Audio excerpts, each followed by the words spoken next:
This episode of Food Psych is brought to you by my online course, Intuitive Eating Fundamentals. If you're ready to break free from diet culture and reclaim the life it stole from you, learn more and sign up at christyharrison.com/course. That's christyharrison.com/course. Welcome to Food Psych, a podcast about intuitive eating, health at every size, body liberation, and taking down diet culture. I'm your host, Christy Harrison, and I'm an anti-diet registered dietitian, certified intuitive eating counselor, and author of the book Anti-Diet: Reclaim Your Time, Money, Well-Being, and Happiness Through Intuitive Eating, which is available now wherever books are sold. Join me here every week as I talk with fellow anti-diet advocates about their journeys toward peace with food and their bodies. And by the way, on this show, we bleep out diet culture stuff like weight and calorie numbers, but we don't censor swear words or other adult language, so listener discretion is advised. Anti-diet revolution, we're for health at every size. Eat the foods you like. Food Psych. Hey there, welcome to episode 225 of Food Psych. I'm your host, Christy Harrison, and today I'm talking with social worker, fellow anti-diet activist, and friend of the pod, Ashley Seruya, for a second FAQ episode where we respond to more frequently asked questions about health at every size, including what to do if you feel uncomfortable in your body at a higher weight, how to handle chronic illness, the effects of health behaviors versus social determinants of health, what to make of quote-unquote weight loss success stories, the importance of rest, and so much more. It's a great conversation, and I cannot wait to share it with you in just a moment. I'm not going to answer a listener question right now because this episode is basically one giant listener Q&A. So there are tons of answers to questions y'all have asked coming up in just a minute, so stay tuned. Meanwhile, if you want to submit your own question for a chance to have it answered on a future episode, either in the regular Q&As or in potentially another FAQ episode that we do down the line, you can go to christyharrison.com/questions. That's christyharrison.com/questions. And then if you want me to answer your questions much more quickly than I can here, you can come check out my online course, Intuitive Eating Fundamentals, where I answer participants' questions every single month. And you also get a real treasure trove of special content helping you work through the principles of intuitive eating. And you also get access to our private community forum for daily support from my team and hundreds of awesome course members around the world. If you're ready to break free from diet culture and reclaim the life it stole from you, you can learn more and sign up for the course at christyharrison.com/course. That's christyharrison.com/course. This episode of Food Psych is brought to you by my book, Anti-Diet: Reclaim Your Time, Money, Well-Being, and Happiness Through Intuitive Eating, which is now available wherever books are sold. It's a great companion to this podcast because it goes into lots of depth about diet culture and the ways that it harms us, with hundreds of scientific references and resources, literally hundreds, to help you make the anti-diet case to the people in your life. It also lays out the foundation of intuitive eating and helps you start making peace with food and your body. Just go to christyharrison.com/book to get it, or just walk into any bookstore and ask for Anti-Diet. And right now it's on major display tables in Barnes & Noble and the Amazon stores. And even a lot of indie bookstores are putting it on front tables and putting it in the windows and stuff. So it's super exciting. It's really widely available in brick and mortar stores as well as online. Speaking of brick and mortar, I also want to let you know about a couple more book tour dates that I have coming up. So February 7th, I'll be on my home turf in New York City doing a talk at the kickoff event for the Weight Inclusive Nutrition and Dietetics Conference, WIND, with fellow anti-diet dietitian and past podcast guest Heather Kaplan. And then on February 21st, I'll be in Washington, D.C. for an event at Eaton Workshop, again with Heather, who is amazing at planning events in this anti-diet space and just a rock star and friend of the pod. So more details about those two events on my website at christyharrison.com/book. And we should have a few more events to announce soon as well, so more TBA. And by the way, speaking of my book, I want to say if you've read it already and loved it, thank you so much. I'm so grateful for all of you who've shared how much the book has meant to you. It's really moving to me to see all of the underlines and places that you resonate with, and people are tagging me in their Instagram stories, and I'm resharing a lot of them because I just love it. So if you've already read the book, as I know so many of you have, I would love it if you left a nice Amazon review and also marked all the other 5-star reviews as helpful, because all of those things, those positive reviews that you leave and that you upvote in other people, help more people discover the book, which helps grow the anti-diet movement and ultimately helps make the world a safer place for people of all shapes and sizes, including the very largest sizes. So thank you for reading the book. Thank you for sharing about how it's moved you. Thank you for planning to read it if you haven't already. And thank you for all the nice reviews that you've left so far. And I'm really so grateful for all of you for all your support with this book. And now, without any further ado, let's go to my conversation with Ashley Seruya. So Ashley, welcome back to Food Psych. I'm so excited to have you for the second episode. Yeah, thank you so much for having me. The first one that we did was such a blast, and I was so excited when we decided to do another one. I know, FAQs Volume 2. I'm so excited for this. But first, before we dive into that and I kind of explain what's going on here, can you just catch us up on everything you've been up to? Because we were looking and talking off mic about when the last time we spoke for the podcast was, and it was a little over 2 years ago. And by the time this comes out, it'll be maybe well over 2 years. So that's a long time. So what have you been up to in that time? Yeah, it's wild to think about. We just looked up the date. It was October of 2017, which I believe was my first real year of my MSW program. I was a part-timer, so I started off, it's a 3-year program and you start off without doing field, but I'm pretty sure the fall of 2017 was my first year of field. So right now I'm in school. I'm still in school. I'm almost done. Thank God. Yeah. And I will have an MSW by the summer.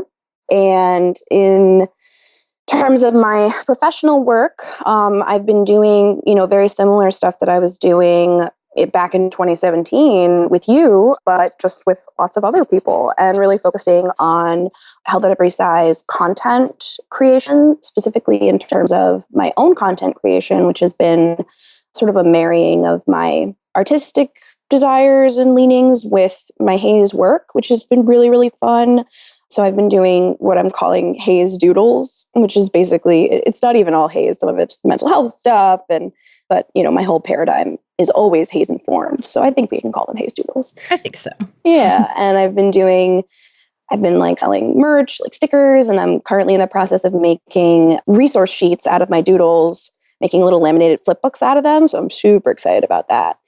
But yeah, I'm just kind of got my hands in a lot of pots and I'm stirring. So Yep, that is the way. I love it. mm-hmm. Well, I'm excited to check out your doodle that you sent me. I actually just got it in the mail today and was Yay!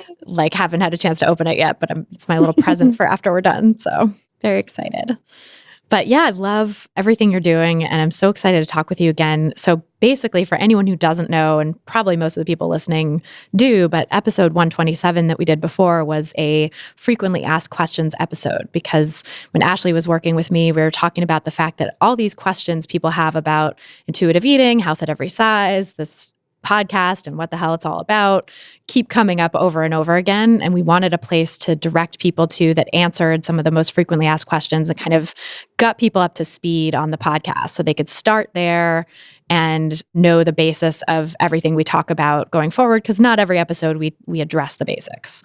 So that was episode 127. That was 2 years ago. And now we're going to do version 2.0 of this frequently asked questions, where we get into even more detail, dive even deeper, get into some nuances of HAES and intuitive eating that we didn't cover in the last episode, and just give people kind of another resource to share with friends and family who might be new to this information in this world, or for new listeners to the podcast, because I think we're going to have a lot of those with my book as well. Yay! Yeah. My God, it feels like just yesterday we were collecting quotes and digging through all of the content to put the book together. It's crazy. I know, it's wild. It's been about 2 years. It'll be 2 years from book deal to publication, and it's just mind blowing that it's flown by so fast. So very excited to finally be getting this baby out into the world. So with people coming in from the book too, I think the book answers a lot of basic questions about intuitive eating and HAES, but maybe doesn't get into certain specifics that I want to address here that we've been talking about in our list of questions. So I think this will kind of have something for everyone, for people who are coming to the book and new to the podcast, or people who've been with the podcast for a long time and want resources to share with others, or people who are brand new to the podcast and are like, what the fuck is this? So with that, with the F-bombs out of the way and more to come probably, let's get into it. Yeah. So my job in the FAQ episodes, there's only 2, but is to ask the questions. So we have a list of questions, and the first one is, what if I'm just uncomfortable, quotes, uncomfortable, at this weight? So that is such a good question. And I think it comes up a lot for people who are in larger bodies, working to try to give up diet culture and step into this new paradigm of health at every size and intuitive eating, really, which means, letting go of the efforts to shrink their body and control their weight and just allow themselves to make peace with food, maybe eat a lot at first. Giving up the restrictions often means swinging over to the side of eating a lot. And it's something I call the restriction pendulum, where you've been pulled over to the side of restriction. And so the inevitable swing is going to be over to the side of abundance, eating a lot, maybe feeling out of control with food. I never say overeating, by the way, or I try not to say overeating because it's a kind of stigmatizing term, meaning, over what amount, right? Over some quote unquote right amount that you're supposed to be eating. So I say, eating a lot or abundance. And so it's very normal for people to have that swing, but I think it's also very understandable in this culture and very common for people in larger bodies who are having that swing or who are anticipating that swing to feel really scared and to feel like, if I give up restricting, if I give up trying to shrink my body or maintain my lower weight, then my weight's going to go up, and I'm going to be subject to all of the things that comes along with in this culture. And oftentimes people will talk about weight stigma as one piece of that. And I think that's really important. And we get into that a lot on the podcast. But another thing people talk about with that is this fear of discomfort, or this feeling of current discomfort, that you're in a certain body size right now that is making you feel uncomfortable, where you're having physical sensations like pain in your knees or difficulty walking without getting winded or chafing or things like that make it difficult to move around in your body in the world. And I think the conventional wisdom, and I spoke about this at greater length on a couple episodes of the podcast, so I'll quote from those and send you all to those for more information. But this idea that it's the weight causing the discomfort, it's the weight causing these things, I think is a product of diet culture and a product of weight stigma. And I think it's really important to question that, because definitely there, of course, are some things that are physical symptoms and sensations that go along with being in a larger body that really are not the product of weight stigma, like chafing, right? That's just a physiological reality for a lot of people, which, by the way, my thighs rub together when I walk as well. So that happens for thin people too, but it definitely happens for people in larger bodies, I think, to a greater degree. And also there is greater stigma placed on people in larger bodies in general, so that when things like chafing happen, it's not just, okay, what can I do to make myself more comfortable? It's, oh my God, my body's wrong at this size. I need to lose weight in order to fix this. My thighs wouldn't be rubbing together if I were thin. I need to lose weight stat. And so I've addressed this in the podcast with a number of people because, admittedly, I'm in a smaller body. I'm a thin person. I've never experienced what it's like to move through the world in a larger body. And so when I get this question, especially when I've gotten this question in the past, I've been curious, what do people in larger bodies say? What do prominent fat activists in our field say about this? How do they handle this question? Because the reality is that we can't actually shrink anyone's body long term, right? We don't have the technology, we don't have the way, we don't have the diet. No diet works long term for any but a tiny fraction of people. And most diets end up forcing people to regain more weight than they lost. And so with that, we have to acknowledge that we don't have the tools to shrink larger bodies permanently. So what can we do in the meantime? What can we do to acknowledge the physical sensations that people might be feeling in their larger bodies, and how can we help people navigate them?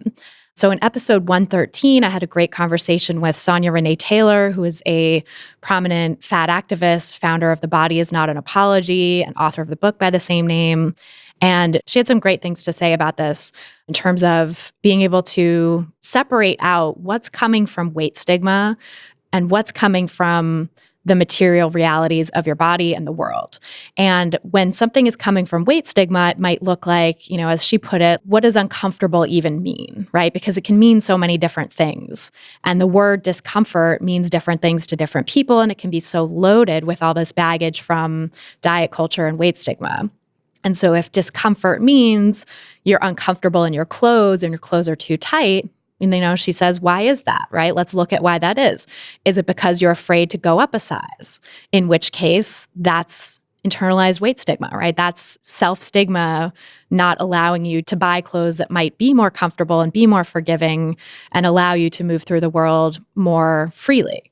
Versus, if it's something like chafing, or if it's something like, as Reagan Chastain and I discussed in episode 119, which is another great resource on this, if it's something like walking up the stairs without getting winded, well, there are tools for those things too, right? So for walking up the stairs or any sort of athletic activity, Reagan talks about how the pillars, and Reagan, by the way, is a health coach, fat athlete, a marathoner, a triathlon competitor.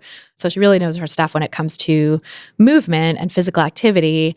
And her thinking on this that she spoke about in that episode is that the pillars of athletic strength are, I'm going to botch this, but it's like the pillars of athletic performance, I think she said. And you can listen to episode 119 for the direct quote, but it's like the pillars of athletic performance are strength, stamina, flexibility, and sport-specific technique. I think those are the four that she talked about. So when you're looking to improve your performance in any capacity, for example, running around after your kids or walking up the stairs without getting winded, you can focus on those things without having to change the size of your body at all. And remember, that's not going to be effective anyway, and that actually carries a lot more risks than benefits. And so working on strength might mean getting used to walking the stairs, right? Getting used to doing the activity. That's also sport-specific technique. Not that walking the stairs is a sport. It is for me. Yeah. It's a sport for me too, honestly. Oh my God, it's the worst. Yeah. And in New York City, you have to do it a lot. I used to live in a floor walk-up. Yeah, same. Yeah, that's your movement. That's your physical activity.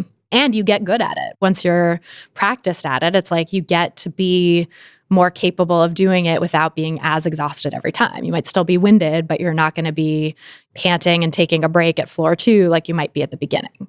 And that's true for people in bodies of all sizes. I know that when I'm away from any activity, including walking stairs for a while, if I take a vacation to somewhere flat and then I come home and have to take the subway and walk all around the city, I get exhausted too. It's like getting back into anything can take some time. And so this idea that you can develop your sport-specific technique, you can develop your strength, you can develop your stamina, or flexibility for some athletic endeavors is important and necessary too. All of those things are things that you can develop without having to lose a single pound. And in fact, efforts at weight loss can often hinder your athletic ability and performance. I don't know if it was in that episode or in her previous appearance on the podcast, but Reagan and I also talked about, I think it was in that episode, Reagan and I also talked about how when fat people go to the doctor for knee pain, they're told to lose weight. And what are they prescribed for weight loss? Usually it's like cardiovascular activity, including running or biking or things that put extra pressure on your knees. They're not told to rest and ice it, and they're not given physical therapy or x-rays and MRIs the way that people in smaller bodies would be when presenting with the same issue. And so people in larger bodies who present at the doctor's office, and by the way, I sort of toggle back and forth between saying people in larger bodies or higher weight people, which are value neutral terms for being in a larger body, and fat in the spirit of the fat acceptance movement, which is what, Reagan and Sonia Renee Taylor and all these great fat activists that I know, including you, say in a reclaimed way, right? As a self-description that is neutral and not value judgment laden. And so for anyone who's new to the podcast who is confused about that, I usually try to say fat in solidarity with people who are using it in that reclaimed way. I know that for people who are new to this kind of movement and are hearing someone in a smaller body say that word, it can feel sometimes hurtful because it's a word that was directed at you as an epithet in the past. And that's never something that I would want to trigger in people. So I'm trying to be mindful of using other value neutral terms as well as the term fat in order to highlight that people are reclaiming that term and it's a great term and that it does have some baggage for a lot of people. Anyway, so getting sort of sidetracked there, but with this idea of athletic performance, Reagan and I talked a lot about that in episode 119. And the other piece of this is comfort and access, right? So Jay Aprileo of the blog Comfy Fat speaks to this really eloquently, and they talked about this in episode 210, a more recent episode, about finding ways to find more physical comfort in your body at a larger size. And Jay identifies as super fat. They're also non-binary. And so they talk about, moving through the world in these marginalized identities and trying to find ways to ease their experience of doing this. And they have a lot of great resources in terms of access to different, like we talked a lot on that episode about hygiene. Jay wrote a great piece about fat hygiene tools. Such an important piece. I send it to people all the time. Yeah. And it's so useful and it's so destigmatizing, I think, too, because I think that's one aspect of physical comfort that people are often talking about when they say, what if I'm just uncomfortable at this size? Like, I can't even clean myself properly, like that's a reality, I think, for some people in larger bodies where they just don't have the proper tools yet in order to do that. And so in episode 210, Jay talks about a lot of their favorite tools and strategies for developing greater comfort, for increasing access to hygiene, for increasing access to different spaces. And so I think it's really another layer of this is talking about accessibility and the tools that exist now, but also the accessibility that needs to be built in to our built environment going forward so that people in larger bodies have greater access and are not stigmatized by the very structure of our society, by airplane seats that are too small, theater seats that are too small, bathrooms that don't accommodate them. Actually, on the issue of airplane seats, Jay had a great tip in that episode too about Southwest Airlines, which has this amazing policy called the passenger of size policy, which I think is maybe the only one of any airline that exists. I think it is, yeah. Which is incredible. So go Southwest. And that you can actually get a second seat for free if you need a second seat on Southwest. And I think even a third seat if you need a third seat. So it's pretty incredible. And I think more airlines should really do that. So I think those are some things that you might want to consider if you're someone who is thinking, what if I'm just uncomfortable in this larger body, right? It's like sort of teasing apart what is genuine physical discomfort versus what is internalized weight stigma that is compounding your physical discomfort or creating a sense of discomfort around a particular issue that might have actual tools and solutions that could be used to address it. Like for chafing, using a body balm or powder or wearing thigh society or some other little bike shorts under your clothes or lots of different sort of tools to address that, right? And so just thinking through it in that way can be helpful in untangling this monolithic forest of diet culture beliefs about how your body is supposed to feel and how your larger body is standing in the way of that freer feeling to really get at the heart of, okay, what are the specific issues I'm dealing with and what are weight neutral ways to address each of those specific issues that has nothing to do with shrinking my body. Yeah. I mean, I have so many things to say, but I will try to keep it brief. The thing that comes to mind really strongly is like I'm looking outside and it's snowing right now. This is our first snow of the season. And I'm lucky enough to work from home, so I get to watch it out the window. And, I know that it's cold outside. So in order to make myself more comfortable, if I were to go outside, I would probably put on a scarf, a hat, a jacket, if I was lucky enough to be able to purchase a jacket and have the funds to do so. I would do certain things to make myself warmer. I remember when I was younger and we would have snow days. My house had it wasn't a fireplace, but it was like a furnace, I guess.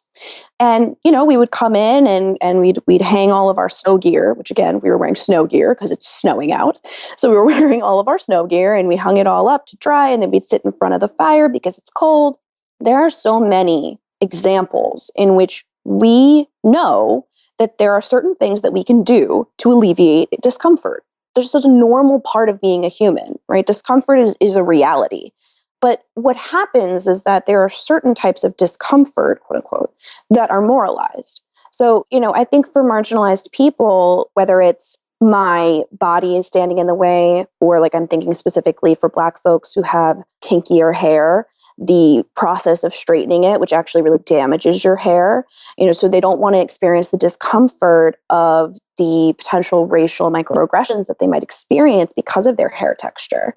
And, instead of being able to embrace their hair texture, get products that make your hair feel healthy, that's, expanding more in the last 5 or so years with the natural hair movement. But say 5-10 years ago, that wasn't allowed. That wasn't the answer or the solution to any kind of discomfort around a Black person's hair, right? It was, you need to change it and you need to adhere to whatever the societal ideal of hair is, whether or not that's actually good for your hair. So, I think size in so many ways is exactly the same. I mean, obviously size and race are different modes of oppression, but oppression works similarly across the board. And just like kinky hair or frizzier hair is considered, not ideal, larger bodies are considered not ideal, or are considered bad, are considered gross, or, that's where the other piece of hygiene comes in too, because fat people very frequently are, everyone has body odor, right? But if someone is fat and has body odor, well, it's because they're gross and can't clean themselves and they're fat. It's not, oh, they were walking a lot today and it's hot out. So it's like normal experiences, normal bodily experiences that basically all of us have are suddenly pathologized simply because you're in a larger body while experiencing them. And then you have the added layer of not feeling like you're allowed to make concessions or to demand that people make space for you to be comfortable. Like there are so many cases in which we are taught to ask for things.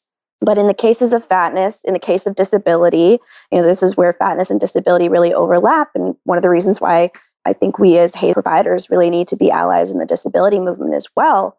It has a different flavor to it. And I think that also goes back to the internalized fat phobia piece. And that's the other part I wanted to comment on, just sort of like from a mental health standpoint, because I come at this from like a therapist point of view. So much of what we perceive as physical discomfort is rooted in emotional shame.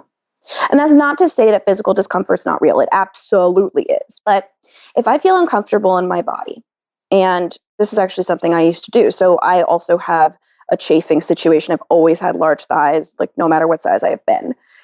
But when I was younger, I remember thinking to myself, there was a particular day where the chafing was really, really bad. And if you've ever had really bad chafing, like there's bleeding, like it is so, so painful.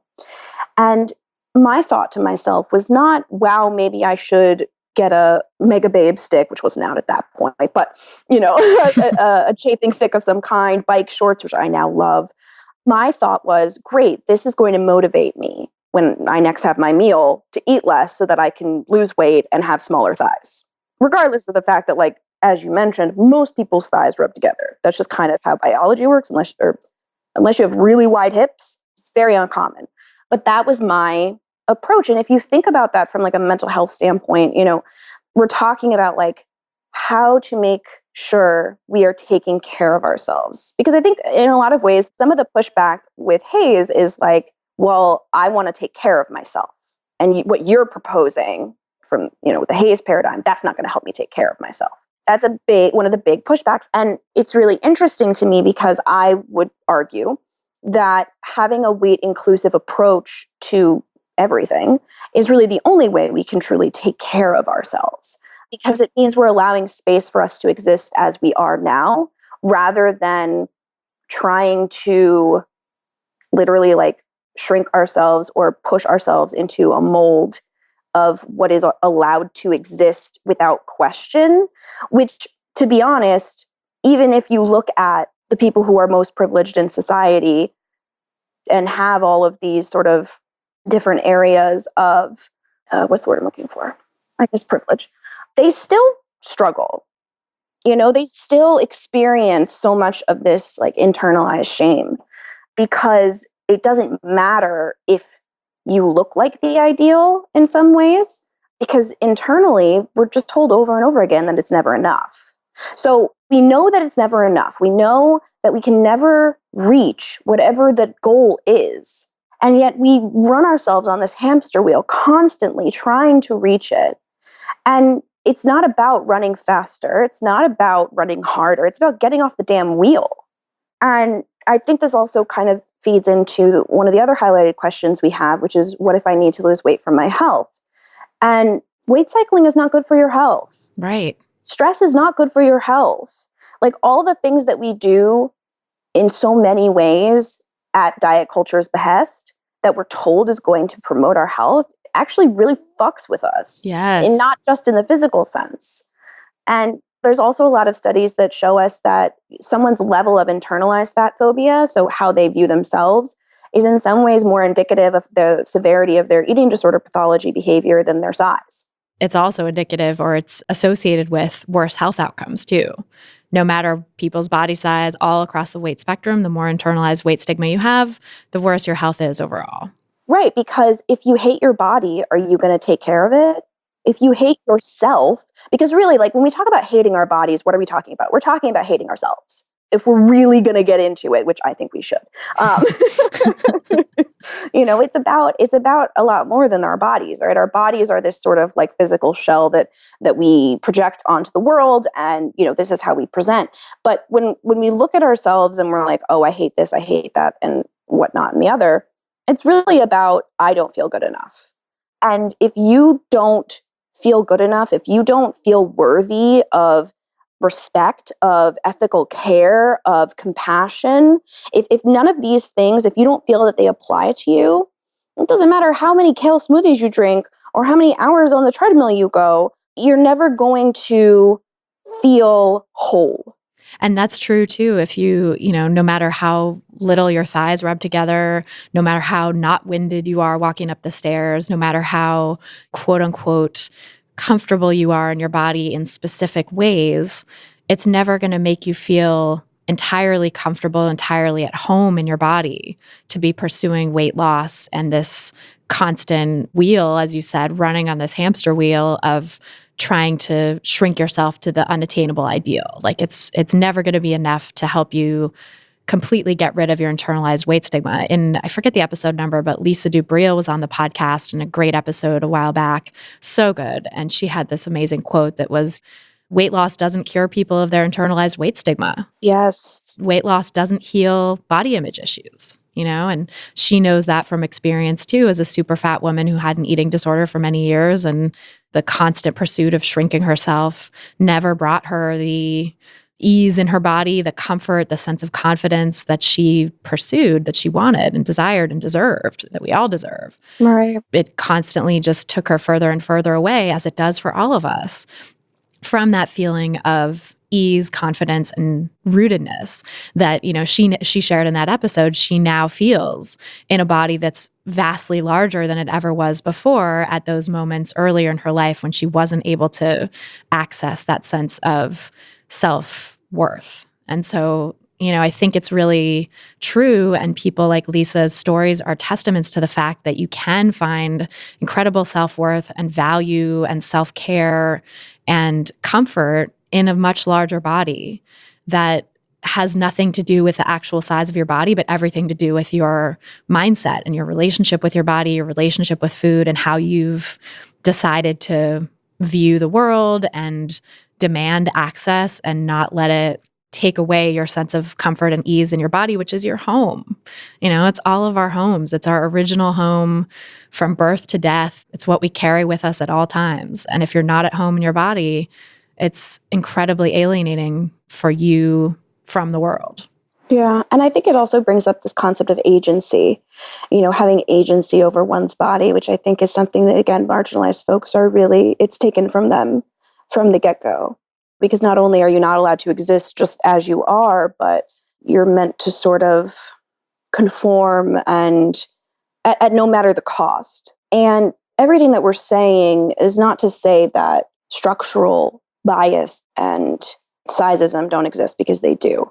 And, the power of positivity is not going to get rid of that. No.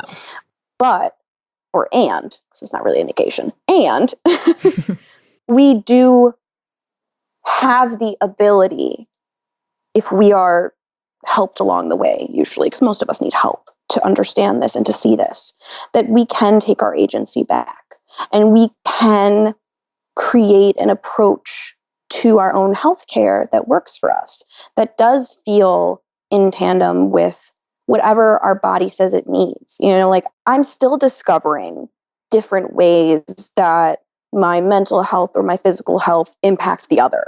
I'm always discovering that. And when I was younger and when I was really in the midst of my eating disorder, that terrified me, that I would never have a concrete answer to like feeling great all the time.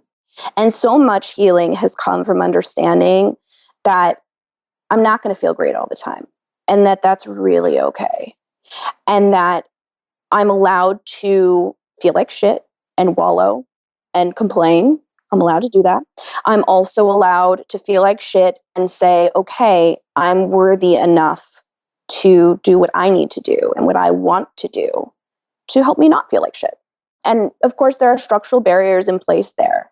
But even being able to just understand your inherent worthiness as a human being, no matter what, I think is such a profound shift, and is where many people get stuck in terms of transitioning to a HAES paradigm, transitioning and saying, okay, yes, okay, you can perform health behaviors at, lots of different sizes, and health isn't dependent on weight, all that's great.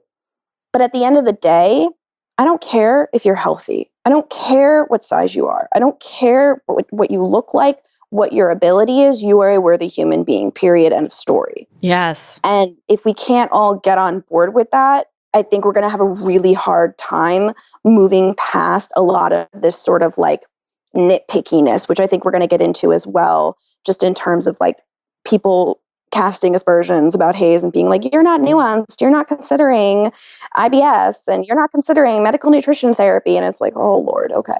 Well, let's talk about that. The sort of what about healthism, because I think that is really important. And yeah, so this sort of idea of like, I think there's a couple things here, right? There's a couple questions, which is like, yeah, what about health? What if I just need to lose weight for my health? Or how does HAES address health? As though the H in HAES did not stand for health, because people don't sort of seem to miss that sometimes. Well, it's either that or they take it the other way and they're like, well, maybe you should take health out of the name, because whenever I try to say to people, but remember, it's about social justice, it's not about health, they're like, well, then why is it in the name? You should rename it. It's bad marketing. And I'm like, oh my Lord, you just can't win. You can't win. It's true. And it's true that it is not just about health, that it's about people's place in the world. Is about giving people the social justice and the tools they need in order to take care of their well-being, if they so choose, if they so desire, to whatever extent is available to them. And that health is not a moral obligation. Health is not a barometer of worthiness. It's not something that you have to perform in order to be worthy of basic human decency and respect. And also, HAES, the model of HAES exists to allow people to pursue health and well-being, physical and mental and social and emotional and spiritual health at the truly holistic level, not just the physical, if they so choose. If they want to pursue health in all of those ways, HAES is there to give them that alternative. It really grew out of a healthcare system that was so stigmatizing to larger bodied people that the only solution they've been given is lose weight. You have strep throat, as Reagan Chastain shared in her first episode, lose weight, not, take this antibiotic for this acute infection that can't possibly be cured by losing weight. Have knee pain, lose weight. Getting winded, have your thighs rubbed together, lose weight. Need to get pregnant, but you're not able to, lose weight. All of these different things are just the solution, the one-size-fits-all solution that's given to larger bodied people is lose weight. And the problem with that is that one-size-fits-all solution doesn't work. It doesn't work for virtually anyone, and it actually causes more harm than good, because as you said earlier, the weight cycling piece, right? Weight cycling puts people's health at greater risk than just staying the same size, even if the size was larger. Even, all across the weight spectrum, weight cycling is a risk factor. And the weight stigma of being told to lose weight also puts people's health at risk.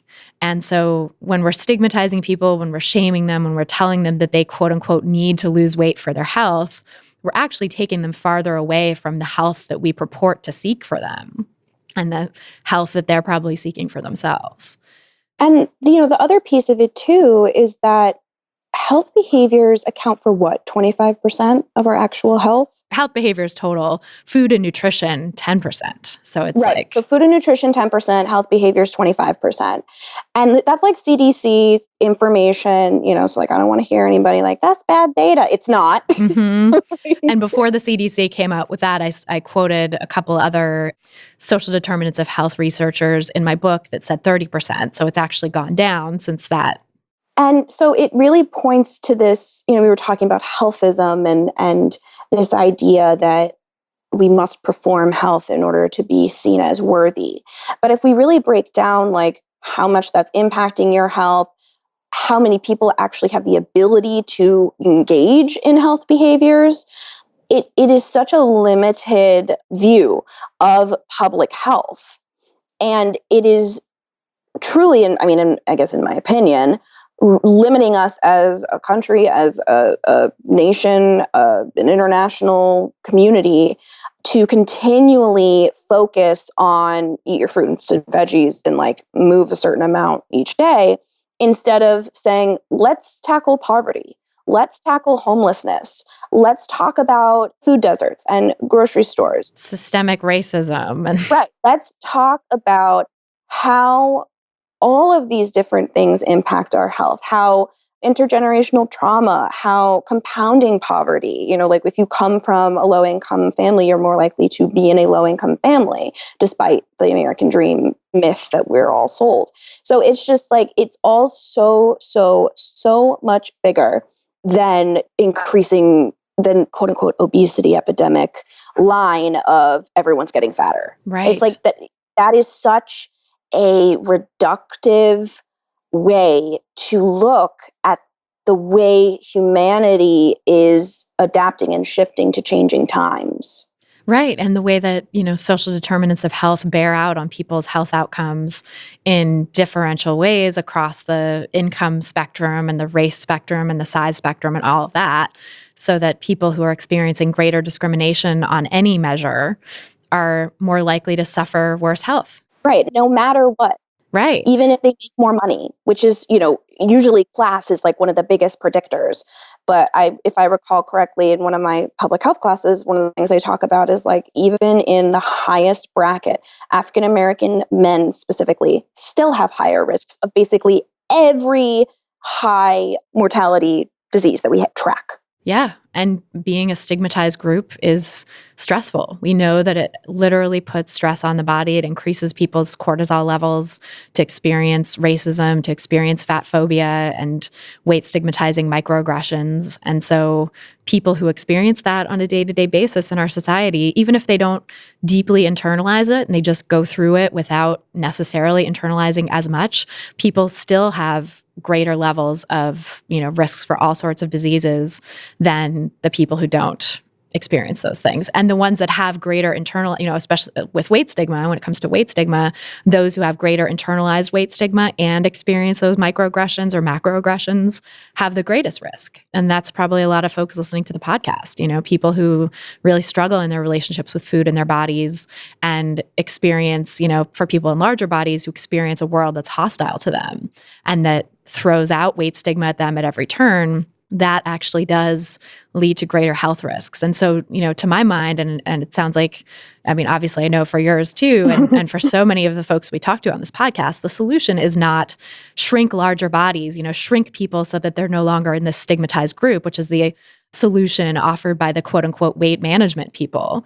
But the solution in the HAES view is we need to stop the weight stigma. We need to change society so that it's no longer hostile to people in larger bodies, so that fat is not an insult. It's just a neutral term like tall or short or brown haired. And so that people's health outcomes stop being so disparate on this measure, and PS on every measure, like racism and sexism and ableism and all the rest. We need to stop this discrimination in our society if we do want to help people's health and well-being. And again, speaking not just about physical health, because who cares? I mean, I care, but like it's not the be-all end-all it's made out to be in diet culture. But also their mental health, their emotional ties and connections, their social well-being, all of it, because all of that is what makes up people's overall well-being and life satisfaction. Right. And even on the individual level, because I know some people are like, I don't want to talk about oppression and how it impacts health. Like, okay, fine. You're listening to the wrong podcast. Even on the individual level, like I'm thinking about complex trauma and the impact of growing up in a very violent or abusive household, and the amount of just like how experiencing microaggressions every day, your body's pumping out cortisol all the time. Your body does the exact same thing if it perpetually thinks it's in a dangerous scenario, whether that scenario is a racial in nature or it's just about the fact that your parents are screaming at each other and there's domestic violence. And even just living in a low income area where unfortunately it's more common for there to be violence is a health risk. These are more important and more demonstrably impactful than putting a freaking piece of broccoli on your plate, like it's just, and like I understand that for people who have everything they want and aren't concerned about their physical bodily safety, that this might not come to the forefront of your mind as a health risk. But the research shows us that the majority of people are not in that situation, right? There's only a very small percentage of people who always feel safe, just because of the world that we live in. And B, that it's so much more negatively impactful than changing your food or movement habits is positively impactful. Absolutely. Because again, changing your food and movement habits at the population level have been shown to account for 10% of modifiable health outcomes. 10%, it's nothing, compared to that 70% or 75% that is social determinants of health. And that's what we're talking about when we're talking about addressing things like systemic racism and poverty and violence. Those things have a demonstrably greater measurable impact on people's health than food and movement do. And yet in diet culture, it's considered the opposite. In diet culture, food and movement are heralded as the be-all, end-all of health, that you are what you eat, and if you eat right and exercise, quote unquote, you'll be able to stave off all kinds of diseases, you'll be perfectly well. And of course, it has to be, the right kind of eating based on whatever the diet du jour is telling you. So the keto people think it's keto, the Whole30 people think it's Whole30, the intermittent fasting people think it's intermittent fasting, the, Banting diet people from the 1860s thought it was basically Atkins or keto type of thing, which... Well, right. They recycle the same things over and over. It's the same shit over and over. There's nothing new under the sun. I mean, that was one, fascinating thing in researching my book, was finding out the history of diet culture is really just the same stuff over and over again, separated by, a few decades or a few centuries. There's never anything truly new. And all of these diets that purport to be the new secret to unlocking permanent fat loss all have something in them that's been tried before and failed. And the reason the diet industry is a $72 billion operation in the US and 400 some billion around the world is because nothing works, because it doesn't work long term for any more than a tiny fraction of people. And, the people who are in that tiny group of unicorns who do seem to be quote unquote success stories at long-term weight loss, at least a certain percentage of them, if not everyone, is struggling mightily in their relationship with food. They have I would say probably everyone in that group has a disordered relationship with food, in the sense that it is not intuitive, that they're constantly thinking about food in their bodies and not able to really be at peace. But for some people, it interferes with their life more than others. Some people can be fine and sort of happy going along that way. But I've talked to many, many people who were those quote unquote weight loss success stories who were not fine, who were not okay, who were struggling and completely disordered with food and completely feeling out of control and not knowing where to turn. even though on the outside, they were getting all this applause and good feedback for losing weight. Right. It's not sustainable. It's not possible for the vast majority of people to lose weight. And so we really need another way. And that's where HAES comes in. Yeah. And the other piece, and this is kind of like more philosophical than it is like talking about diet culture, but it's all tied in really. I feel like in so many ways, so much, I guess this is about diet culture. So much of the way diet culture functions is rooted in this individualistic perspective on how to live our lives. So we've completely divorced ourselves, at least in the sort of like Western culture, from the reality that is humans are social creatures. Humans thrive in community. And one of the most dangerous things for your health is to not have social connections, right? And if you think about all of these different attempts at public health policy tweaks or diet culture's latest fad, whatever it is, it's all about how do I, as an individual, either put my agenda on others in the terms of in public health sphere, or how do I, as an individual, ascend to godliness and become unkillable because I eat all the kale in the world. I don't have anything against kale. I have no, I've called it now. It's the poster child of that kind of. Right. I really have been thinking a lot about community care in lieu of, not in lieu of self-care, but like in conjunction with, because we've really gotten away from what self-care truly is, which is about like taking care of yourself. And as a response to oppression too, I think the roots of that term even are for activists, for anti-racist activists who are working to fight racial oppression, needing a way to recharge and restore after this fight that can be extremely depleting. And I think that's true of any fight for justice, that, if you were to just go hard all the time on fighting for your rights or fighting for the rights of others and marginalized people in society, you could burn out so quick because the fight is so big and so much more than any one individual can do in our lifetime. We're probably not going to see the fruits of our labors in our lifetime. We might see some early blossoms and maybe a few early fruits on the trees, but there's not going to be this flourishing that hopefully there will generations from now if we keep working. And so knowing that the fight is bigger than all of us and that we can't just put the pedal to the metal all the time on fighting for the things we believe in, we have to have self-care. We have to take a pause and a break and restore and recharge ourselves in order that we can go back out and do good work in the world. So I think that piece is missing a lot from the mainstream conception of self-care, thinking about like getting your nails done or whatever, which can be, can be that form of self-care of recharging after fighting oppression and just like struggling to stay alive in the world as a marginalized person or woman. But also, it needs to have that other layer, I think, of awareness so that it's not just about this materialistic thing that capitalism loves to seize on and is like hashtag self-care, right. Buy this thing. For sure. And, it's funny because like first thing on the point of the nails, like joy is self-care. So I think that's super important to point out, especially for marginalized people who very often like just have all the joy sucked out of their lives.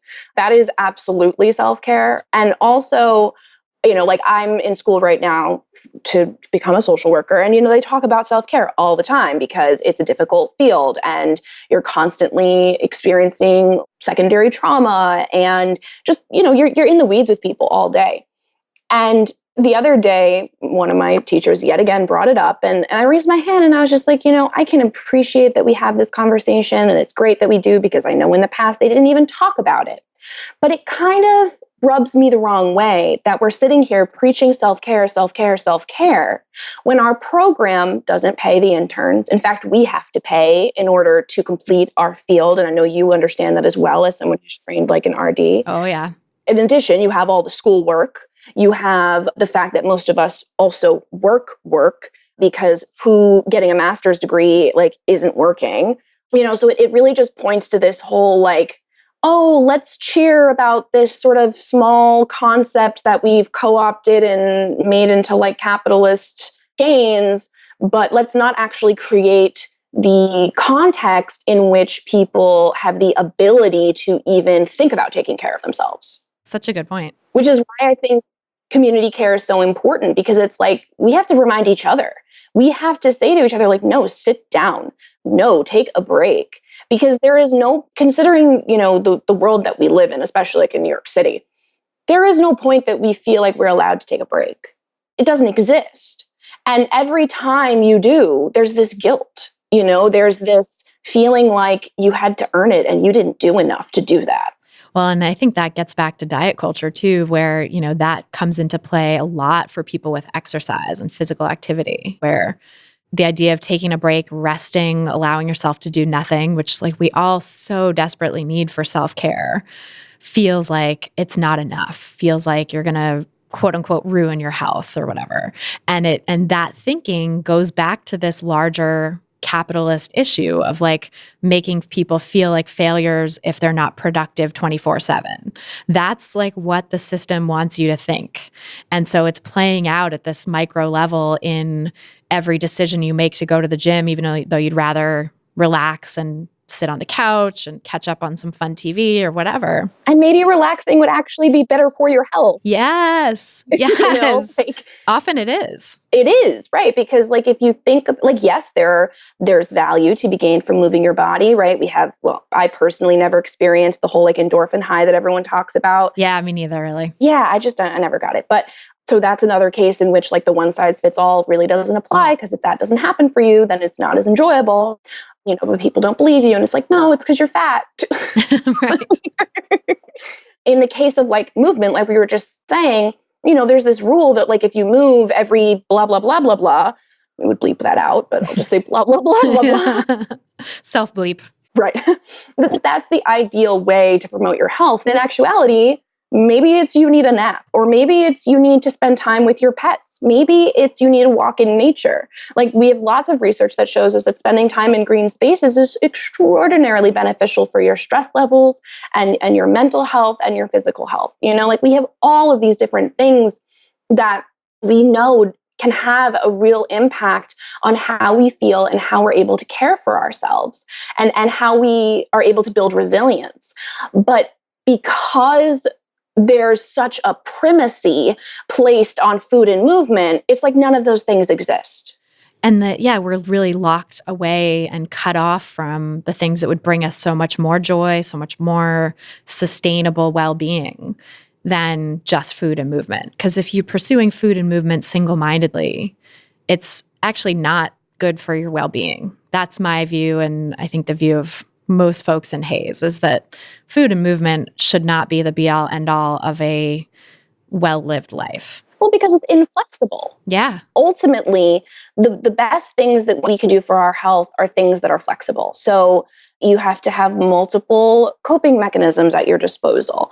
Or not you have to, but it is more health promoting to have multiple coping mechanisms at your disposal, to have various different ways that you care for yourself and care for your well-being, because in certain contexts, you won't be able to do a single thing, right? So like say if your single thing is running and then you get an injury, well, what are you going to do to take care of yourself if you can't run anymore? There are so many things that you can do, but if you only think that you can run, well, then maybe you're going to like keep running and keep hurting yourself because that's the good thing to do for you. No. Right. That's not helpful to anyone. Right. And it's not realistic. It's just not real. It acts as if we're all somewhat wealthy, white men or cis men, cis women who have all the time in the world to do whatever it is we have decided is important, which is usually not actually what's important, but is what is guided by capitalism. Ugh, yes. Like that, that is what so much of the advertising is focused on. So much of what the health recommendations are focused on. And it's couched in all of this scientific language to make you think that it's like inherently true, but it's just not. And it's not to say that science is all bullshit, because it's not. But we have to be able to look at science with a critical eye. And we have to be able to understand that even the most self-aware individual still grew up right here, right with you, right in this culture. Yes.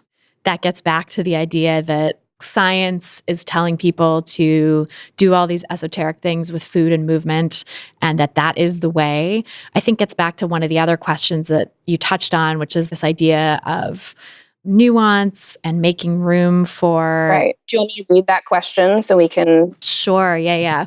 So our last bolded question, because we had way more, but of course we've only gotten to 3. The last one, talk about what anti-diet and HAES really says about chronic illness, medical nutrition therapy, and discuss, quote, nuance, and why calling out anti-diet folks for a supposed lack of nuance is often a cover for diet culture or eating disorder behaviors. And I know this is something that I personally have a lot of experience with, and that's why I started my own little mini FAQ podcast. It's like not official at all. I like cough in the middle of it and, it's fine. But it's literally called Navigating Nuance because it was this experience that I kept having over and over again with people having conversations about diet culture and HAES, in which, they would say things like, well, you're not considering that I have all these gut issues, and you're not considering that I'm how many pounds, quote, overweight, and therefore unhealthy. Like, you're not considering all of these things. And it's like, no, we actually are considering all these things. I just can't put it in an Instagram caption. Right. It's really hard to get at every single thing that, every single person has individually. Which is what individual sessions are for, which is why we do this work individually as well as at this public level. Yeah. And that's the other, and I think we talked about this, the last recording that we lost too, is that like the way that we interact on Instagram is not 100% reflective of how individual nutrition therapy goes, because it can't be, because you can't account for every single individual difference on like a population level. You just can't. And so, I think it's important to always acknowledge that in whatever you're saying, like this might not apply to you because XYZ. But if you're sitting in front of someone who does intuitive eating work or who does health at every size work, and you have specific limitations, which we all do, whether they're related to our biology, our circumstances, how much money we have at our disposal, what kind of access we have to healthcare, et cetera, like we all have something that gets in our way. So when you're sitting down with someone on an individual level, that's going to be taken into account, and it must be taken into account. Otherwise, it's not an effective intervention by any means.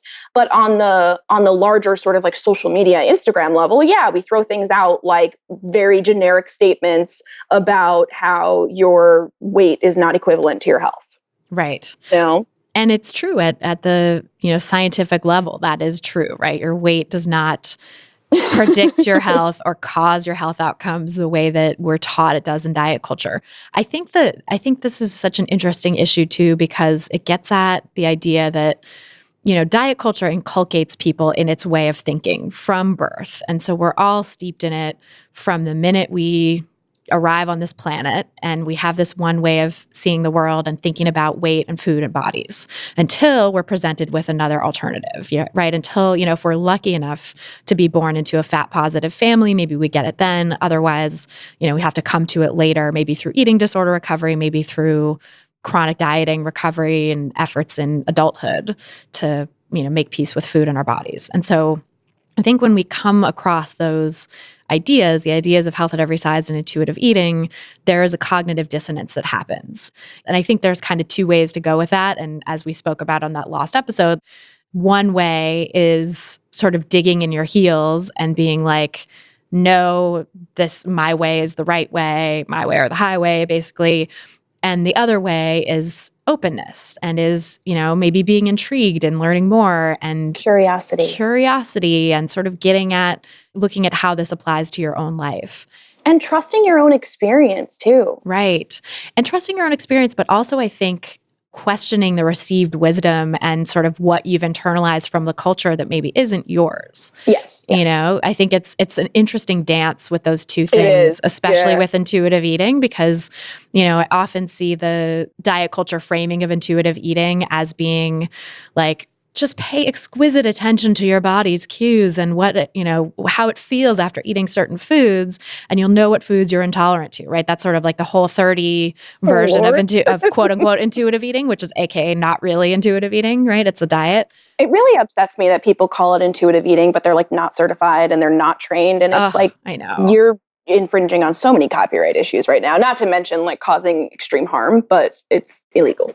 Yeah. And it's like, it's completely twisting this message that is such a healing message and could provide such real benefit to people, and, taking it in this diety direction, which is not surprising given the hegemony of diet culture, Right. I mean, it does that very well. It does. It wants to just, absorb everything into it so that it can stay in existence. And you even see that happening because we're talking about social justice, the way activism has been like co-opted by capitalism, like the whole like Kylie Jenner, what was it, the Coca-Cola or Pepsi? I can't remember which. Pepsi, I think, yeah. The commercial of her like going to a rally or whatever. And it's just like, I feel like in so many ways, so much of this boils down to capitalism, but that's like really big conversation that we don't have time for.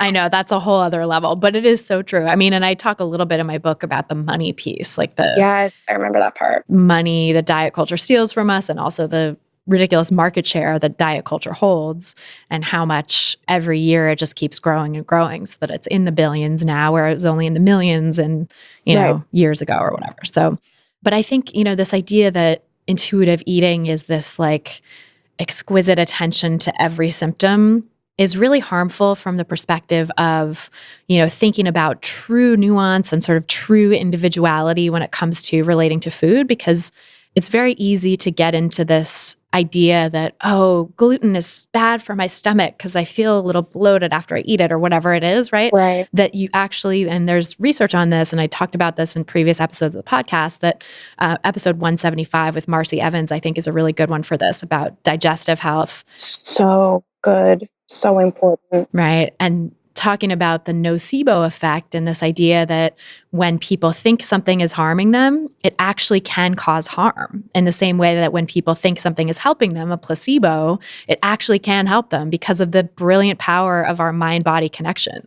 And it's not, not to say that it's all in your head, but just that our mind and our body are so closely linked. More so than we even understand, really. So much more so. We're just like scratching the tip of the iceberg of scratching the surface. I don't know, mixing metaphors. We got you. Yeah. We're just starting to understand it at the very basic level. And I think there's so much more that we need to delve into about that mind-body connection. But, I think that the fact that connection is so strong, and that the nocebo effect is such a powerful thing, and that it shows up in a lot of digestive health research, I think really is a piece of critical thinking that we need to bring into our understanding of, quote unquote, how foods affect the body. Because I think right now in diet culture, the message is look to food to cure all your ills. Look to food if you're having symptoms and problems, not look to dieting and disordered eating for what might be causing your horrible gas and bloating and constipation and feeling fatigued and all of the rest, right? Or losing your period and all the stuff.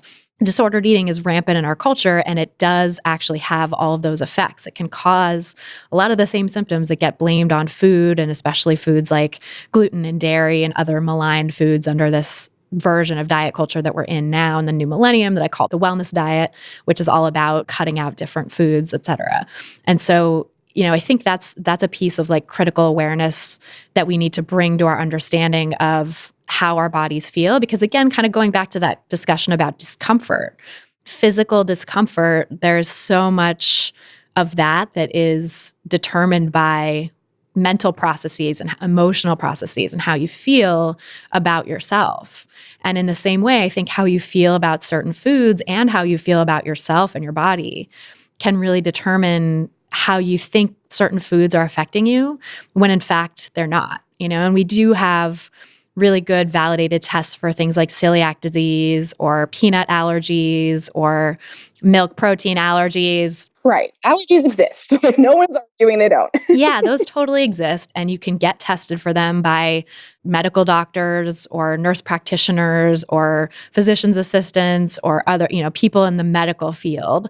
I wouldn't go the alternative medicine route to get tested for allergies because there are a lot of unvalidated, unscientific tests out there in that world that sadly increasingly have made their way into standard medical practice as well. So you got to be really careful. I talk about that in my book too, of like which tests to avoid and which tests to put stock into. It's so sad that we even have to do that though, because like what average individual has like the time to research all of this and has like the wealth of knowledge behind them to critically think about this. Because we could even talk about like how shitty our education system is and how we're all teaching to the test and how we don't teach critical thinking skills. And so the majority of people can't even comprehend, and this is not like an elitist thing, like people are unintelligent, but there is a certain level of analysis that's required to be able to understand a lot of this.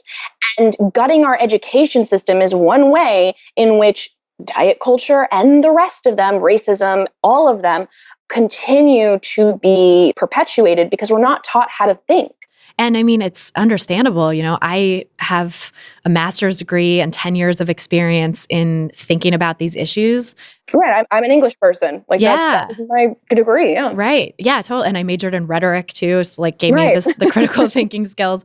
Even then, even with the rhetoric degree coming out of that and going straight into journalism, I was not able to critically read scientific studies. I was not able to critically think about the science on health. It's interesting because the critical thinking that I learned how to do was applied to political theory or film or cultural, memes and stuff like that. Like not memes in the sense of social media, but memes in the actual academic sense of the term, like units of culture. Yeah. I'm so old that I have to make that distinction. But I wasn't trained to think critically about health. And so that was an area that I sort of missed in my education about, even having been trained in critical thinking in these other areas. It wasn't until much later that I had the public health degree and I had my dietitian's license. I started to apply that same critical thinking back to the new field and be like, oh, wait, this actually is something that's really worth unpacking with the help of so many activists and authors who went before me who kind of lit the way for that of like, hey, there's such a thing as sociology of medicine, and this is actually a huge thing. In some cases, the more degrees you have, like the more letters you have after your name, the more inculcated you are in the dominant paradigm, because like we talk about all the like Harvard doctors and whatever that everyone wants to point to invalidate us and to say that HAES isn't real. But we also need to be cognizant of the fact that we also live in a very, not an authoritarian society, but that we put a lot of value in someone who has quote unquote authority and what gives you authority. So that can be money, that can be education, degrees, all of these kinds of things that we as like a Western society have decided means that you're qualified, means that you know what you're talking about. So we don't question it. We don't question if someone who has an MD after their name, we don't question that when they tell us you need to do this for your health. And we honestly shouldn't have to. I mean, that's the other thing too, is like, there's a reason why people specialize in things. We all can't know all the things. It's impossible. So it is so important that, we have critical thinkers in every single field. People wanted, everyone was always like, oh, you're going to school for a writing degree. Good luck. And it's like, everything we do is writing. Everything we do is storytelling. Yeah, it's so important. The way that we understand who we are and how we show up in this world is based on our own sense of self and our own story. Especially in this day and age of story making and creation on every platform. Everybody's a writer now. I think as journalists, it's kind of upsetting. And, I was witness to that early in my career of like starting out like, this is great, getting paid, doing my job, got healthcare and benefits and a whole thing. And then one by one, the magazines start closing and the newspapers start shutting down and nobody's getting a job in journalism anymore. It's becoming a more and more sort of rarefied thing to get one of those living wages as a journalist. And I think that's partly because writing has become so devalued / commonplace that, because everybody's doing it and everybody's a blogger and, everybody considers themselves a writer in some way. An expert. Everybody considers themselves an expert. Yeah. And we could get into a whole political analysis of this and how that sort of fracturing of the sense of truth or who, the press and who we listen to has ushered in the rise of Trumpism and dictators around the world. This lack of, I think, social media unwittingly tied right into that extreme right-wing philosophy and enabled that to come more into the mainstream because it created this sense of what is truth? Who even knows? And everybody's got something to say, and that's okay. I don't think it's bad to democratize access to storytelling. I think that's actually a great thing in so many ways, very important. But also it's had this side effect. But we need to be critical consumers. Yes. I mean, that's really what it is. It's like, it's a wonderful thing to have everyone be able to contribute to the conversation of what it means to be a human, right? Because we all have different experiences. We all bring something different to the table, like no matter what. And so that is always a valuable thing. But if you are unable, and many of us are because we're not taught how to, if you're unable to be able to take in analysis and perspective without a critical lens, without some sort of distance from it and some sort of grounding truth, then we end up in a very messy situation where, we have people denying things that are just demonstrably true. Right. And I think that's the thing that's missing from our society right now. And that's one of the things that HAES, I think, brings to the table so beautifully and importantly is doing that critical analysis, bringing a critical lens to what's considered sort of accepted wisdom. And I think that as the access to storytelling and messaging and sharing of ideas becomes more and more available to everyone, I think it's our culture's responsibility also to teach critical thinking and to give access to that to people without master's degrees, without, that needs to be taught in elementary school. Critically reading, how do you find a good website to cite on your paper? How do you know what to believe, basically?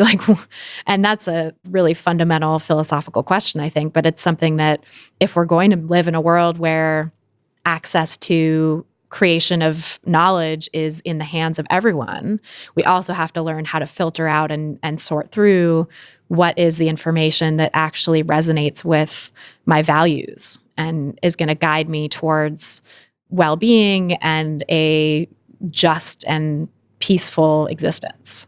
Yeah. There's so much to it. But anyway, getting back to that idea of food intolerances, right? Because that's kind of how this all began. I mean, it goes so far because it is, there's so much to this. But I think, not to discount people who have legitimate medical situations with food, right? Allergies, intolerances, et cetera. I actually recently discovered that I have a little bit of lactose intolerance. And so I switched to lactose-free milk and started taking Lactaid pills when I eat cheese. And that's a reality of my body that I'm pretty confident in and trust. Right, but you're not terrified of cheese or dairy. You just made an adjustment. Exactly. And that is something that's available to, lactose-free milk is a little more expensive. Lactaid costs money, all that stuff. But it is relatively freely available to make those changes and has such less of a negative impact on my well-being and mental health than if I were to say, I don't eat dairy anymore. I'm cutting out all dairy, right? And of course, cutting out all dairy might be something that's necessary for someone with a casein allergy, which is very rare, but it's an allergy to the protein in milk. And it's a legit medical thing that people really need to be mindful of if they have it. So it's not a one-size-fits-all thing. But I think learning to make those distinctions and tell the difference between what is the sort of blanket wellness diet, Instagram influencer guru kind of recommendation of cut out dairy because it's good for your skin versus what's actually borne out in the scientific research. Because, I think there is value in lived experience, but lived experience is also highly influenced by cultural factors and by things like the nocebo effect. So if you're someone who has a lived experience where you think, I've heard bad things about gluten and dairy, so I'm going to try cutting them out, and then you think you feel better, you're not maybe totally sure, or maybe you have a feeling of well-being for a while from it. Well, right. I mean, it's also what does it mean to feel better, right? Maybe, okay, for example, when I was in very disordered days, I had a point at which that I was raw vegan. It didn't really work, obviously, but that was what I decided I wanted to do. And there was a period where I did it and I was able to stick to it. And I had a much easier time waking up in the morning. And I was wow, this is the answer to everything. This is what I need to do. And within another week or two, I was so deprived of basically anything that I I couldn't sustain it. And I remember thinking to myself, like, wow, like I really wish I could restrict to this magnitude, because then I'd be able to wake up early. It's like, but my mental health was in shambles. So like, what does it mean to feel better? Like, can we actually have a conversation about how something makes us feel that goes beyond, oh, well, I'm bloated. You know what I mean? Yep. And that is, I think, the thing that happens so often in these conversations about so-called food intolerances is that when people are on the honeymoon phase of the diet, you're doing the Whole30 and you're cutting out all the foods and you're like, I feel great. It's because it's the short-term effect of restriction and all of the things we've been told restriction means in our society, right? You're feeling virtuous, you're feeling good, you're feeling like you're getting to the bottom of your health issues, you're going to finally feel better, you have so much hope.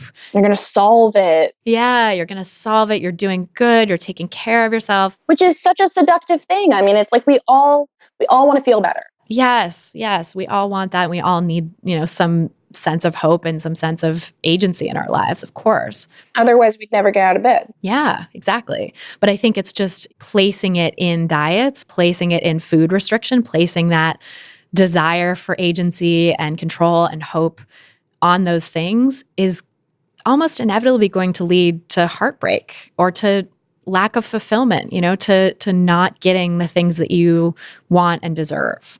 And so, I think when I talk about like thinking critically about these ideas of food intolerances, I'm really looking at it from a perspective of, I don't want you to have your life stolen by the pursuit of cutting out all these foods and by restricting things unnecessarily, because it's going to negatively affect your mental health. It's likely often going to negatively affect your physical health as well, because restricting all these foods often leaves you with a really limited menu that is not as good for your overall, for how you feel physically. Right. Not to mention like how your mental health impacts your physical health, which again, we don't even know the extent to how that functions, but we know that it is a factor. Yeah, we know that it's a huge factor, and that, when people are suffering mentally and having disordered eating and restricting, and oftentimes too, what the thing you said about like how short term it feels great, but then longer term you're like, oh, I don't feel as good. Maybe I need to cut out more foods. If I could just restrict like that again, or if I could just restrict all these additional things, then I'd be okay. And I talked in episode 94 with Alan Levinovitz about that, about this, as he puts it, this very poisonous kind of religious belief that says if you're not self-flagellating hard enough, then you need, and atoning for your sins enough, you're going to feel bad and you need to do more. And, it actually can lead to feeling worse and worse about yourself and having more and more negative effects of the self-flagellation. But then the idea is, oh, I'm just not doing it hard enough. I need to do even more. And so you get in this toxic feedback loop where you're constantly pushing yourself. And, with food, it really ends up in people having nothing on their plate. I've talked with so many people on the podcast who've had that experience. I had that experience myself of, restricting so far that I had very few things that I would allow myself to eat. And, it's just a miserable existence, because then you're really just living your life based on food, based on what you can and can't eat, and spending hours of your day scouring menus and thinking about what to get in the grocery store, and it's robbing you of so much life. So I think that is my main thing about the food intolerance idea, and this idea of eliminating foods and cutting out foods, quote unquote, for your health. I really would advocate for thinking about mental health and well-being and the sort of more holistic picture of a person's life in that, and looking at the fact that a lot of this is just based on the nocebo effect, and it's not really necessary to cut out all these foods. Yeah. And I also just think when we think about the research, right, and people will often point to studies and be like, this proves this. And like, first of all, if you ever see someone analyzing research and they say the word prove, they're a hack. Because no single research study proves a damn thing. Nope. But not just that, like, I'm thinking about, like I said, I'm in my graduate program, so I have to write a lot of papers, and of course, I take every opportunity I can to write them about HAES. And a lot of the papers that you read, the things that they measure, though those that do it responsibly and in an interesting way, it is so complex. They literally will create visual webs to describe to you what they are trying to measure. Because the reality is that humans are very difficult to put into numbers. Like we rely on this area of academia, aka science, to inform us about how we should live our lives. But we never question how science and numbers actually reflect, or if science and numbers actually reflects the real world. Because humans are really, really complex. And we don't like that. That is a distressing thing for a lot of us, the complexity of what it means to be human. And, that's an understandable thing. We like certainty. But if we really want to create a world that is sustainable in every way, and to create a population of people that are like functioning at a relatively high level, then we need to start thinking about what we're missing out on when we focus so hard on BMI, blood pressure, all these sort of things that we can easily slap a number on, calories. It is so much more vastly complicated than that. Like even the calories in, calories out equation, it is so flawed for so many reasons. And, logically, it seems simple, right? The energy cannot be created or destroyed. And if you have a deficit, you lose. And if you overshoot it, then you gain. Like, okay, that kind of makes sense. But then you think about how the body actually works. We are not calculators. Nope. And there's no way to account for so many of our bodily processes because they happen without us even knowing. Right. It's not within our intellectual and cognitive control. It's something our body does in the background on its own to keep us alive, to help us survive, to help us not lose weight, to help us regain weight after a famine, which AKA diet, to to help our species survive. And yeah, it's incredible how complex all of these things are that tend to get just lumped under the umbrella of, but it's science, so therefore it's infallible. Right. And if we're going to have conversations about what works, then we need to make sure that we're considering all of the impacts of what we're doing. And I mean, the reality of any policy implementation, cultural change, whatever, there are always unforeseen consequences, always, because the world is chaos. If we can't honestly look at these consequences and address them and adjust as necessary, then we're just going down the same path over and over and over again. It's like smacking your head on a wall. Which is what diet culture is, right? It's doing the same thing over and over again. And expecting a different result. Yep. And now I think HAES and the anti-diet movement is coming in and saying, okay, let's actually look at the unintended consequences here and let's maybe try something different. And I think that scares people. That certainly scares diet culture. Well, right. I mean, it scares their profit margin. Yep. They're used to a certain standard of living and this threatens it, right? But yeah, I think it's the only way forward. It's the only way to get past the unintended consequences that keep happening and keep doing harm to so many people. Oh my gosh, this is amazing. I could talk with you forever, but I have to pee so bad. Yeah, I actually do too. But thank you so much for coming on and doing this FAQ episode again, and tell people where they can find you and learn more about your work. Yeah, of course. So my website is ashleymseruya.com. Seruya is phonetic. Don't let it trip you up. It's real easy, but I'm sure the links will be there. And I also, I post on Instagram my handle is Fat Positive Therapy. I recently changed it and I love it. So good. And you can purchase digital downloads of my doodles to use with your clients and in presentations on my website. You can become a patron to get hooked up with recovery coaching and business coaching, all that jazz, stickers, monthly stickers, navigating Nuance, FAQ, priority, all of that. And that's actually patreon.com/cozybay because I have not changed that yet. We'll put all that in the show notes so people can find you. And thank you so much again for being here. It's always so great to talk with you. Yeah, I so enjoyed it. Thank you. So that's our show. Thanks again so much to Ashley Seruya for joining us on this episode. And thanks to you for listening. If you've gotten something out of this podcast, please help us reach more people who need to hear the anti-diet message by sharing this episode and subscribing to the pod on Apple Podcasts or your favorite podcast platform. You can see all the places to subscribe at christyharrison.com/subscribe. That's christyharrison.com/subscribe. As always, if you're looking for some practical guidance to help you get started on the anti-diet path, you can get my free audio guide, 7 Simple Strategies for Finding Peace and Freedom with Food. Just go to christyharrison.com/strategies to get it. That's christyharrison.com/strategies. And then to get full show notes from this episode, including all the resources we discussed, plus a full transcript, you can go to christyharrison.com/225. That's christyharrison.com/225. And to get the transcript, just scroll down to the bottom of the page and enter your email address. This episode was brought to you by my online course, Intuitive Eating Fundamentals. If you're ready to make peace with food, break free from diet culture, and reclaim the life it stole from you, learn more and sign up at christyharrison.com/course. That's christyharrison.com/course. A big thanks, as always, to our editor and sound engineer, Mike Lalonde, our community and content associate, Vinci Chue, and our administrative assistant, Julianne Watasek, for helping me out with all the moving parts that go into producing this show every week. Our album art was photographed by Abby Moore Photography and designed by Meredith Noble, and our theme song was written and performed by Carolyn Pennypacker Riggs. Thanks again for listening, and until next time, stay psyched.